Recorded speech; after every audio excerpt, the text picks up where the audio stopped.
கூட்டம் திருடிக் கொண்டே இருக்குது. திட்டம் போட்டு திருடுற கூட்டம் திருடிக் கொண்டே இருக்குது. அதை சட்டம் போட்டு தடுக்கிற கூட்டம் தடுத்து கொண்டே இருக்குது. சட்டம் போட்டு தடுக்கிற கூட்டம் தடுத்து கொண்டே இருக்குது. திருடராய் பார்த்து திருந்தாவிட்டால் திருட்டை ஒழிக்க முடியாது. திருடராய் பார்த்து திருந்தாவிட்டால் திருட்டை ஒழிக்க முடியாது. திருடாதே பாப்பா திருடாதே.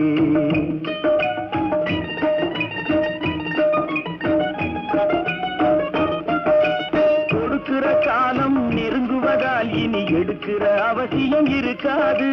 கொடுக்கிற காலம் நெருங்குவதால் இனி எடுக்கிற அவசியம் இருக்காது. இனி எடுக்கிற அவசியம் இருக்காது.